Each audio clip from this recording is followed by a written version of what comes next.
May nag-message sa akin na OFW sa Saudi and plano sana niya magpadala mula sa Alinma Bank papunta sa Philippine Bank niya habang nasa Pinas. Ang problema niya is kung makaka-receive daw ba ng OTP habang nasa Pinas siya. Bigay ko muna yung maikling sagot ko. Lahat ng mga Philippine apps natin, kung mapapansin mo, habang nasa Saudi tayo, is gumagana naman lahat. Pati yung mga Philippine SIM cards natin, yung Globe, TM, Smart. Nakaka-receive tayo ng OTP ng mga Philippine banks natin papunta sa mga Philippine SIM card natin habang nasa Saudi. Ganun din pag nasa Pinas naman tayo.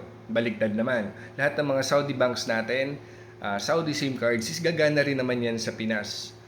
So, yung mga paglagay natin, kunyari magpapadala tayo, lahat ng mga OTP ng Saudi banks natin is ma-receive din natin yan sa Saudi SIM card natin kahit nasa Pinas tayo.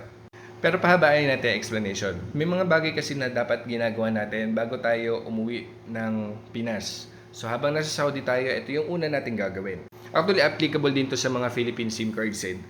Usually kasi hindi rin kasi nila ginagawa to. Okay, so focus tayo sa mga Saudi SIM card. Dapat install muna natin yung Saudi network app natin. Depende sa kung anong network ng Saudi SIM mo, i-install mo yung app nun. Kunyari, kung STC, install mo yung MyST KSA. Ito naman sa Virgin Mobile. Ito yung sa Zain, ito yung sa Mobile.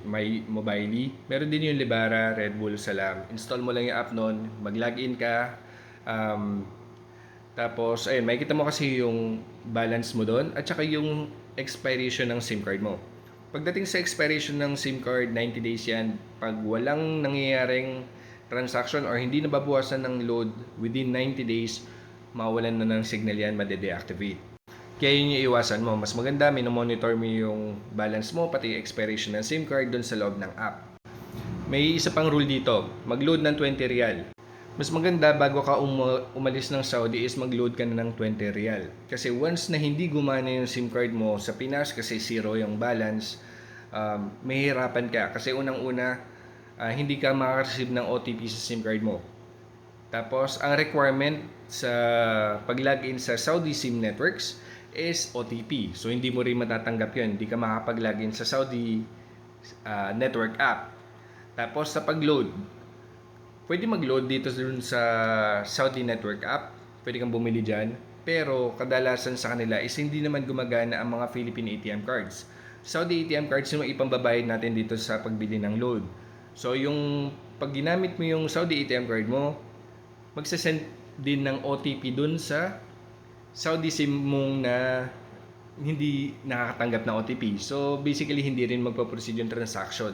Unless may kaibigan ka sa Saudi, sila mismo yung dapat mag-load sa'yo. Actually, may isa pang paraan para ma-load na natin yung Saudi SIM card natin kahit hindi nakaka-receive ng OTP at hindi natin magamit yung Saudi ATM cards natin. Yun is yung paggamit ng Extra Store app. So, nagbebenta sila ng mga voucher codes. Tapos, ayun, bilhin mo lang yon. Pwede mo yung pan-checkout yung Philippine ATM card. Tapos, yung voucher code nun is i-enter mo sa website ng network mo naman. O kaya dito rin sa loob ng app. So, i-enter mo yung voucher para pumasok na yung load dun sa Saudi SIM card mo. Usually kasi, pag once na nagkaroon na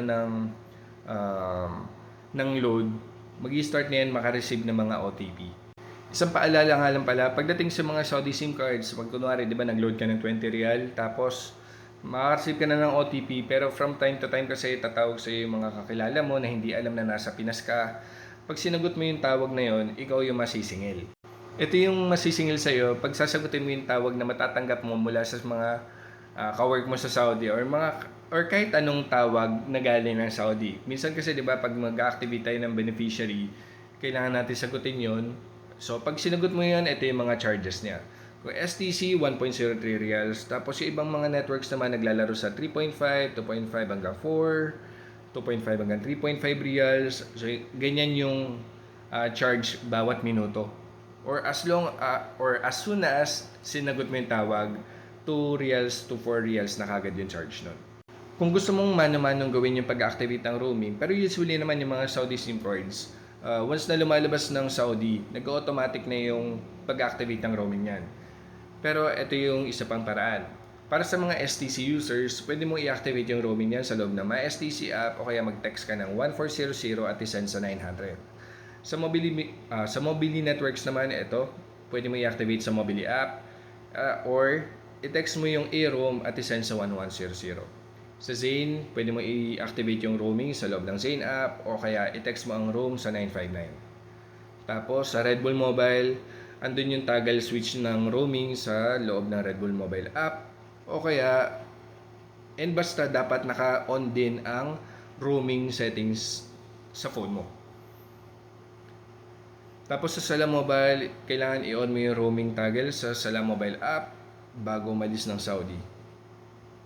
Sa Virgin Mobile, automatic nag-activate yung roaming yan o kaya i-activate mo lang din yung data roaming sa settings ng phone mo. Mas maganda i-activate mo din yung mga fingerprint options na meron yung Saudi banks mo para mas maging smooth yung transactions. Para imbis na naghintay ka ng mga OTP na possible na magka-problema between yung pag-send ng Saudi bank ng OTP papunta dun sa Philippine network kung saan nakakonect yung Saudi network mo kasi minsan nagkakaroon ng delay. So kung naka-fingerprint, at least mapapabilis yung pag-login mo hanggang sa pag-send na lang ng pera yung kakailanganin mo makareceive ng OTP. Minsan kasi dun lang sa pag-login nagkakaroon ng delay yung pag-receive ng OTP pero pagdating naman sa pag-send, wala nagiging problema. And isa pa, kung dala mo lang din naman yung physical ATM card ng Saudi bank mo, mas maganda yun na ipambayad mo sa tindahan diretso. Kung pagkain lang din naman or pang grocery rin naman yung ipambibili mo. Ang iiwasan mo lang is gamitin yung Saudi ATM card sa pag-withdraw sa mga Philippine ATM machines. Kasi doon malaki yung charge. Kung ganun, mas maganda ipadala mo na lang yung pera mo mula sa Alinma Bank papunta doon sa Philippine bank account mo. Yung MadaPay app nga pala, gumagana din yan sa Pinas. So yung mga Saudi ATM cards mo na nakapasok doon sa MadaPay app, double check mo lang kung may NFC payment yung POS terminal ng tindahan. Usually yung Jollibee merong ganun. O kaya yung mga major grocery stores. Pwede mo ipambayad yung phone mo doon sa mga tindahan. So hindi mo na kailangan mag-withdraw. Hindi mo na kailangan ilabas yung physical ATM card mo wherein na-expose kasi yung card details nun. So mas secure kasi kung MadaPay app yung gagamitin mo.